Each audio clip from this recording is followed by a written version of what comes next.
মনে হচ্ছিল কোনো পুরনো কুয়ার ভেতর থেকে আওয়াজটা প্রতিধ্বনিত হয়ে আসছে, ভারী, গমগমে, তাতে এক ধরনের ধাতব খসখসে ভাব।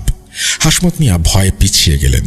উনি তোতলাতে তোতলাতে বললেন, তুমি সইলা যাও, আর আমি হেমান বুঝে নাই, মাফ কইরা দাও। মাফ? আমার ঘুম ভাঙিয়েছে ওরা। ওদের আমার সাথে যেতে হবে, ওই কুঠিতে বিচার হবে। হঠাৎ করেই সাজ্জাদ এক হ্যাঁচকা টানে হাতের চাদরের বাঁধন ছিঁড়ে ফেলল। আমি অবাক হয়ে গেলাম। ওই মোটা চাদর ছেঁড়া কোনো সাধারণ মানুষের পক্ষে সম্ভব না। ওটা ছিঁড়তে গেলে হাত কেটে যাওয়ার কথা। ও এক লাফে বিছানা থেকে নামলো। আমি চিৎকার করলাম, রিফাত, দরজা আটকা, ও যেন বের হতে না পারে। রিফাত দরজার দিকে দৌড় দিল, কিন্তু তার আগেই একটা অদ্ভুত ঘটনা ঘটল। ঘরের দরজাটা ধপ করে নিজে থেকেই বন্ধ হয়ে গেল, আর ছিটকিনিটা সশব্দে লেগে গেল। আমরা কেউ ওটা স্পর্শ করতে পারিনি। এটা চোখের সামনে দেখা এক অসম্ভব দৃশ্য। সাজ্জাদ দরজার দিকে গেল না, ও জানালার দিকে এগোলো। জানালার গ্রিলগুলো অনেক পুরনো আমলের, বেশ মজবুত লোহার। সাজ্জাদ গ্রিল ধরে একটা ঝাঁকুনি দিল, আর সাথে সাথেই ক্যাঁচ ক্যাঁচ শব্দ করে পুরো জানালাটার ফ্রেমটা নড়ে উঠল। মনে হলো ওটা এখনই দেয়াল থেকে খসে পড়বে। আমি অনেককে বললাম, লাঠি দে, হাসমত চাচার লাঠিটা দে। আমি লাঠিটা হাতে নিয়ে সাজ্জাদের দিকে তাকালাম। সাজ্জাদ, থাম বলছি, না হলে আমি মারবো। সাজ্জাদ আমার দিকে ঘুরল। ওর মুখ দিয়ে তখন কোনো কথা বের হচ্ছে না। হঠাৎ সে বলল, মার। কথাটা বলেই ওর নিজের মাথাটা সজোরে দেয়ালে ঠুকতে লাগলো। শব্দটা শুনে আমার মনে হলো ওর মাথার খুলি ফেটে যাবে। আমরা কি করব বুঝতে পারছিলাম না। ওকে আটকাতে গেলে ও নিজেকে আরো বেশি আঘাত করে। হাসমত মিয়া বিড়বিড় করে দোয়া ইউনুস পড়তে লাগলেন। হঠাৎ সাজ্জাদ থমকে গেল। ও কান পাতল, যেন দূরের কোনো শব্দ শোনার চেষ্টা করছে। বাইরে থেকে একটা আওয়াজ আসছিল, নুপুরের শব্দ, রুনঝুন রুনঝুন। এই গভীর জঙ্গলে মাঝরাতে নুপুরের শব্দ। শব্দটা আস্তে আস্তে আমাদের রেস্ট হাউসের দিকে এগিয়ে আসছে। মনে হচ্ছে কেউ একজন খুব হালকা পায়ে হেঁটে আসছে বারান্দার দিকে। সাজ্জাদ ফিসফিস করে বলল, সে আসছে, আমার রানী আসছে, দরজা খোলো। হাসমত মিয়া চিৎকার করে উঠলেন, খবরদার, দরজা খুলবে না, ওটা নিশি ডাইনি, ওই নীল মেম সাহেবের জিন, দরজা খুললেই মরণ। কিন্তু সাজ্জাদ তখন দরজার দিকে এগোচ্ছে। আমরা তিনজন মিলে ওকে চাপটে ধরলাম। ও আমাদের হিঁচড়ে দরজার দিকে নিয়ে যাচ্ছে। ওর গায়ের শক্তি তখন 10টা হাতির সমান। রিফাত ওর পা জড়িয়ে ধরল, আমি ওর কোমর ধরলাম, অনিক ওর গলা পেঁচিয়ে ধরল। ঠিক সেই মুহূর্তে দরজায় টোকা পড়ল, খুবই ভদ্রস্ত টোকা, যেন কোনো মানুষ নম্রভাবে দরজায় নক করছে। তারপর একটা মেয়ের গলা ভেসে এলো, খুব মিষ্টি সুরেলা কণ্ঠ, কিন্তু সেই মিষ্টির আড়ালে লুকিয়ে আছে এক তীব্র বিষাক্ততা। সাজ্জাদ ভাইয়া, দরজাটা খোলো না, আমি পথ হারিয়ে ফেলেছি, একটু পানি হবে? আমি সাজ্জাদের দিকে তাকালাম। ওর মুখটা তখন আনন্দে উজ্জ্বল হয়ে উঠেছে। হয়তো পানি দিতে হবে, পানি দিতে হবে। আমি বুঝতে পারলাম আমরা এক মরণ ফাঁদে আটকা পড়েছি। তোরে এক পজেস বন্ধু যে নিজেকে শেষ করে দিতে চাইছে, আর বাইরে এক অজানা অশরীরী যে আমাদের বের করার জন্য প্রলোভন দেখাচ্ছে। আর আমাদের হাতে সম্বল বলতে শুধু একটা নিভু নিভু হ্যারিকেন আর আমাদের ফুরিয়ে আসা সাহস। তখনও জানতাম না রাত পোহাতে অনেক দেরি, আর এই রাতের শেষটা এমন কিছু দিয়ে হবে যা আমরা দুঃস্বপ্নেও ভাবিনি। দরজার ওপাশ থেকে সেই মিষ্টি মেয়েলি কণ্ঠটা ভেসে আসছিল, ভাইয়া, একটু পানি হবে? সাজ্জাদ তখন পাগলের মতো দরজার দিকে এগোচ্ছে। ওর চোখ দিয়ে আনন্দের অশ্রু গড়িয়ে পড়ছে, মুখে অদ্ভুত এক হাসি। আমরা তিনজন, আমি, রিফাত আর অনিক, ওকে চাপড়ে ধরে আছি, কিন্তু ওর গায়ের শক্তি তখন অমানবিক। মনে হচ্ছিল আমরা কেন, কোনো মানুষ ওর সাথে পারবে না। রিফাত মেঝেতে পড়ে গিয়ে হাঁটু ছিঁড়ে ফেলেছে, কিন্তু সাজ্জাদের পা ছাড়ছে না। হাসমত মিয়া তখন হ্যারিকেনটা উঁচিয়ে ধরলেন। তিনি দরজার দিকে এক পা এগিয়ে গেলেন এবং গলা ফাটিয়ে আজান দেয়া শুরু করলেন। এই নির্জন গভীর রাতে হাসমত মিয়ার সেই আজানের ধ্বনি যেন প্রতিটা গাছে প্রতিধ্বনিত হতে লাগলো। আজানের শব্দ কানে আসতেই দরজার উপাশের সেই মিষ্টি কণ্ঠস্বরটা বদলে গেল। মুহূর্তের মধ্যে সেই সুর উধাও, হিংস্র গর্জন শুরু হলো। মনে হলো কোনো রাগী কুকুর দরজায় আঁচড় কাটছে। চুপ কর, চুপ কর পুরো। বাইরের আচরণের শব্দটা থামলো। তারপর ভারী পায়ের শব্দ শোনা গেল। ধুপ ধুপ ধুপ। শব্দটা বারান্দা থেকে নামতে নামতে জঙ্গলের দিকে মিলিয়ে গেল। এদিকে সাজ্জাদ আজানের শব্দ শুনেই নিস্তেজ হয়ে পড়ল। ওর শরীরটা একটা বড় ঝাঁকুনি দিয়ে ধপ করে মেঝেতে পড়ে গেল। জ্ঞান হারালো। ওর কপাল ফেটে রক্ত বের হচ্ছিল। সারা শরীর ঘামে ভেজা। সেই ঘামের গন্ধে ঘরটা ভরে গেছে। আমরা তিনজন হাঁপাচ্ছিলাম। হাসমত মিয়া কপালে হাত দিয়ে বসে পড়লেন। উনি বললেন, বিপদ কাটছে বাবারা, রাতটা কোনো মতে পার করেন। ওই নিশি চইলা গেছে, কিন্তু আপনার বন্ধুর শরীরের ভেতরে যেটা আছে ওইটা চাই নাই। আমরা সাজ্জাদকে ধরাধরি করে বিছানায় তুললাম। ফার্স্ট এইড বক্স থেকে অ্যান্টিসেপটিক বের করে ওর কপালের রক্ত মুছে ব্যান্ডেজ করে দিলাম। বাকি রাতটুকু আমরা কেউ চোখের পাতায় এক করতে পারিনি। আমরা সাজ্জাদকে ঘিরে বসে রইলাম, আর হাসমত মিয়া বিড়বিড় করে দোয়া পড়তে থাকলেন। ভোর হওয়ার সাথে সাথে আমরা জিনিসপত্র গুছিয়ে নিলাম। সাজ্জাদের তখনও জ্ঞান নেই, জ্বরে গা পুড়ে যাচ্ছে। হাসমত মিয়া আমাদের ভ্যান ঠিক করে দিলেন। যাওয়ার সময় উনি আমার হাত ধরে বললেন, বাবারা, আমারে মাফ কইরা দিয়েন। আমি যদি জানতাম আপনারা ওই কুঠির দিকে যাইবেন, তাইলে আগেই ফিরাইতাম। এই জঙ্গল বড় মায়াবী, বড়ই হিংস্র। শহরে গিয়া কোনো ভালো হুজুর দেখান, ডাক্তারি কামে এই রোগ সারত না। আমরা টাঙ্গাইল থেকে বাসে করে ঢাকায় ফিরলাম। সাজ্জাদকে সোজা নিয়ে গেলাম শ্যামলীর এক প্রাইভেট ক্লিনিকে। তখন তো আর এত স্পেশালাইজড হসপিটাল ছিল না। ডাক্তাররা ওকে ইমার্জেন্সিতে ভর্তি করে নিলেন। ওর কপালে 3টা সেলাই লাগলো।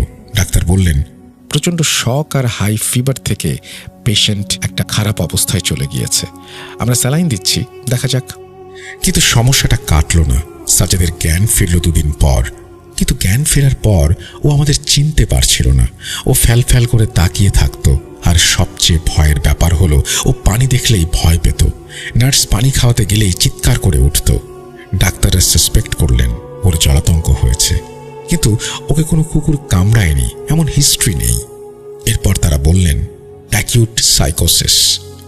সিডেটিভ দিয়ে ওকে ঘুম পাড়িয়ে রাখা হতো, কিন্তু ঘুমের মধ্যেও ও অদ্ভুত সব কথা বলতো। কখনো নীলকর সাহেবের মতো হুকুম দিত, কখনো আবার গালিগালাজ করত। সাজ্জাদের বাবা রিটায়ার্ড সরকারি কর্মকর্তা। উনি প্রথমে সব ঝাড়ফুঁক বিশ্বাস করতেন না, কিন্তু 5 দিন পার হওয়ার পর যখন দেখলেন ছেলের কোনো উন্নতি নেই, তখন উনি বাধ্য হয়েই ওনার পরিচিত এক হুজুরকে খবর দিলেন। সাজ্জাদকে বাসায় আনা হলো। হুজুর এলেন। হুজুরের নাম মৌলানা কাশেম। হুজুর সাজ্জাদের রুমে ঢুকলেন। আমরা বন্ধুরা আঙ্কেলের সাথেই ছিলাম।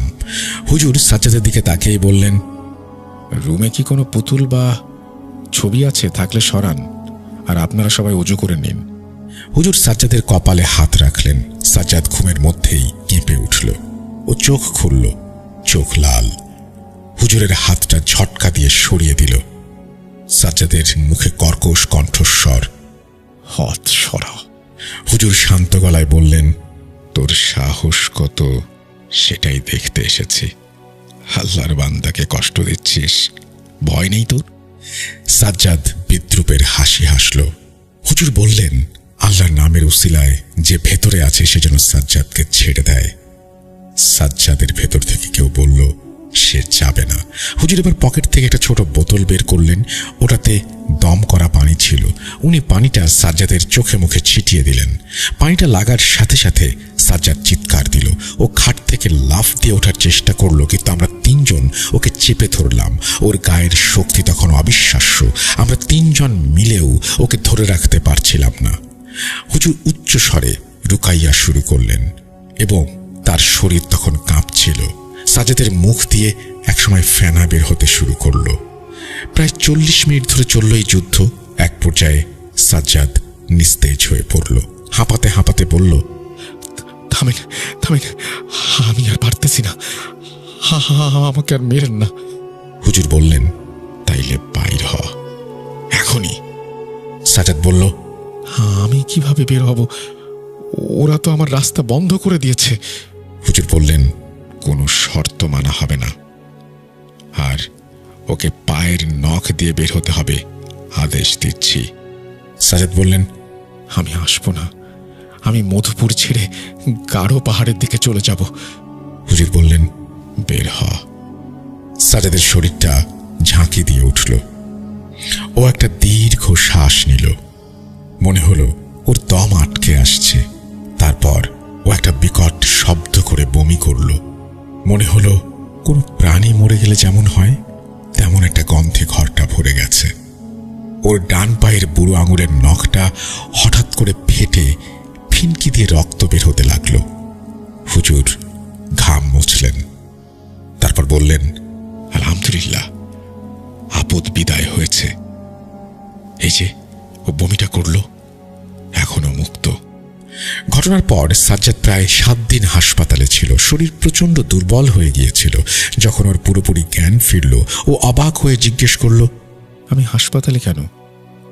আমরা না মধুপুরে ছিলাম। লাস্ট মনে আছে আমরা গোসল করতে যাচ্ছিলাম, তারপর আর কিছু মনে নেই। ওই 3-4 দিনের কোনো ঘটনাই মনে করতে পারছে না। ওর মেমোরি থেকে ওই সময়টা পুরোপুরি ডিলিট হয়ে গেছে। আমরা ওকে কিছু বললাম না, মনে করিয়ে দেয়নি কিছুই। 2007 সালের সেই ঘটনার পর আমাদের 4 বন্ধুর আর কখনো একসাথে ট্যুরে যাওয়া হয়নি। জীবন আমাদের চারদিকে ছড়িয়ে দিয়েছে। সাজ্জাদ এখন অস্ট্রেলিয়ায় ভালো আছে, কিন্তু আমার মনের দাগগুলো এখনো যায়নি, সব তাজা। এই বলে সাকিবের আব্বু ওনার চশমাটা চোখে দিলেন।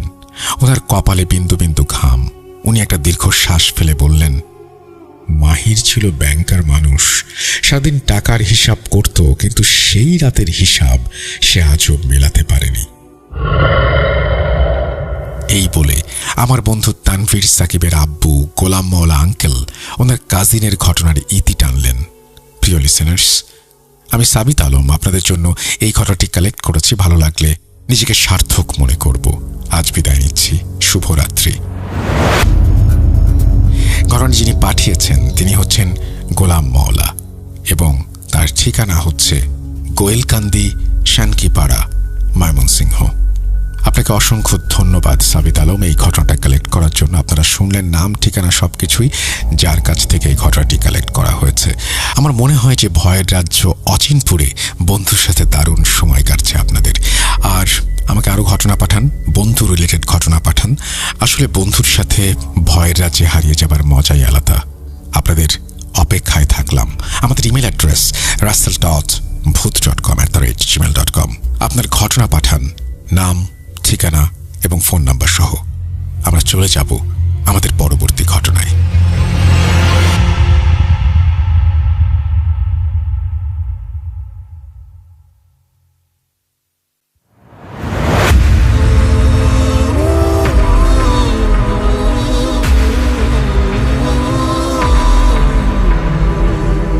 Bhoot.com presents Achinpur Haunted by Airtel.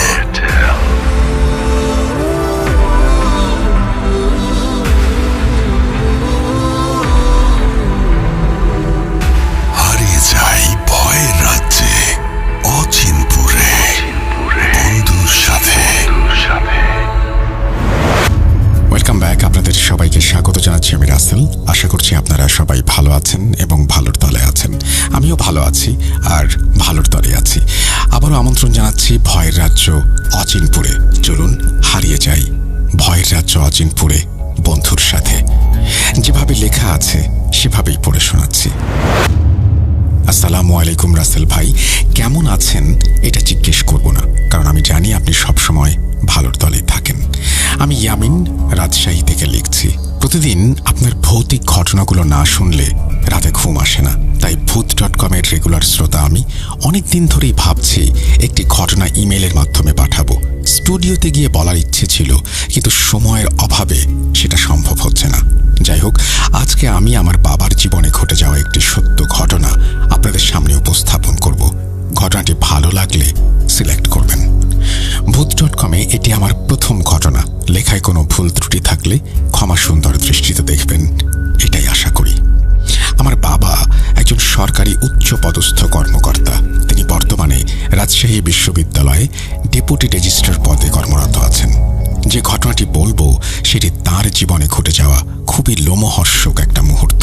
বাবার আসল নাম বলতে চাচ্ছি না, তবে ধরে নেই তার নাম সৌরভ। বোঝার সুবিধার্থে বাবার মতো করে এই ঘটনাটি পাঠ করছি। ছোটবেলা থেকেই আমি অত্যন্ত চঞ্চল প্রকৃতির। সবসময়ই কিছু না কিছু করতাম। শান্ত হয়ে বসে থাকার স্বভাব আমার ছিল না। তবে চঞ্চল বলেই যে লেখাপড়াতে খারাপ, বিষয়টা এমন না। লেখাপড়াতে আমি ছিলাম অত্যন্ত ভালো। সবসময় আমি ভালো নাম্বার নিয়েই উত্তীর্ণ হয়েছি। দেখতেও খারাপ ছিলাম না। এত কিছুর বিবরণ দিচ্ছি কারণ এগুলো আমার ঘটনার সাথে সম্পর্কিত।